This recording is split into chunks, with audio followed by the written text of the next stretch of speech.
நமஸ்காரம். 1000 நாமங்கள் 1000 கதைகள். 479வது திருநாமம் சதே நமக.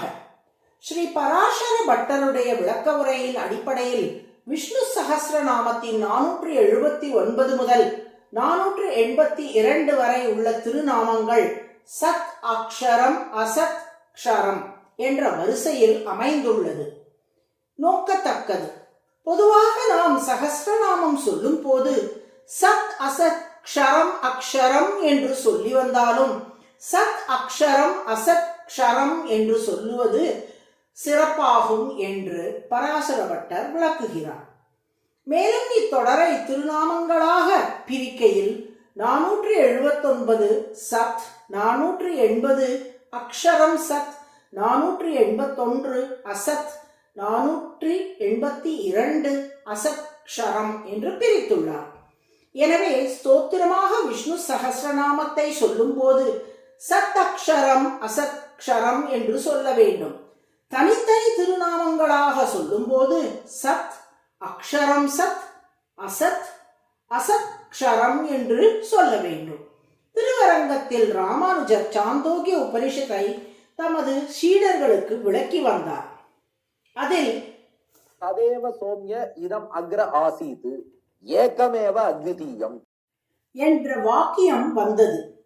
இந்த வாக்கியத்துக்கு மேலோட்டமான அர்த்தம் என்னவென்றால், சத் என்ற இறைவன் ஒருவன் மட்டுமே இருக்கிறான், அவனை தவிர இரண்டாவது பொருளே இல்லை என்றார் ராமானுஜர். அதை கேட்ட சீடர்கள், அப்படியானால் உலகில் நாம் பார்ப்பவை அனைத்தும் பொய் தோற்றங்களா? நிற்பதும் நடப்பதும் பறப்பதும் எல்லாம் வெறும் சொப்னம்தானா? பல தோற்ற மயக்கங்களா? கற்பதும் கேட்பதும் கருதுவதும் எல்லாம் அற்ப மாயங்களா? அவற்றுள் ஆழ்ந்த பொருள் இல்லையா என்று கேட்டார்கள். அதற்கு ராமானுஜர், உலகம் பொய் அன்று, உலகம் சத்தியம்.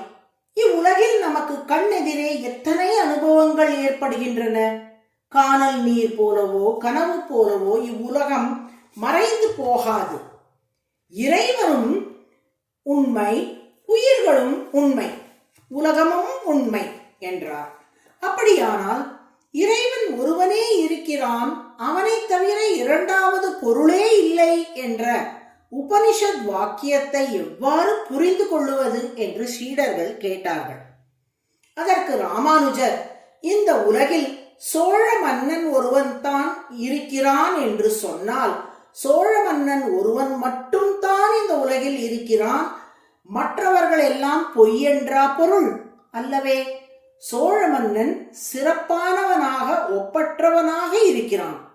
இந்த சோழ மன்னனை போல இன்னொருவன் இவன் என்று தானே பொருள். அதுபோலத்தான் ஒத்தார் மிக்காரை இளையாய மாமாயா என்று நம்மாழ்வார் பாடியபடி தனக்கு சமமானவரோ தன்னை விஞ்சியவரோ இல்லாதபடி ஒப்பற்ற ஒருவனாக இறைவன் இருப்பதாலே சத் எனப்படும் இறைவன் ஒருவன் தான் இருக்கிறான். அவனை போல இரண்டாம் நபர் எவரும் இலர் என்று இங்கே உபனிஷத் சொல்லுகிறது. எனவே உலகம் பொய் என்று கருதக்கூடாது என்று விளக்கினார்.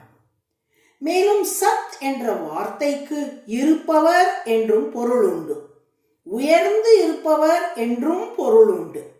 இங்கே சாந்தோக்கிய உபனிஷத்தில் மிகவும் உயர்ந்தவராக இருப்பவர் என்று பொருளில் சத் என்ற வார்த்தை வந்துள்ளது.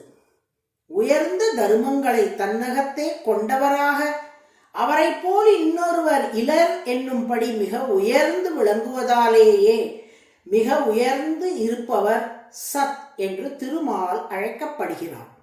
அதுவே சகஸ்ரநாமத்தின் 479வது திருநாமம். சதே நமக என்று தினமும் சொல்லி வரும் அன்பர்கள் வாழ்வில் மேன்மேலும் பல முன்னேற்றங்களை காணும்படி திருமால் அருள் புரிவார். நாராயண நாராயண.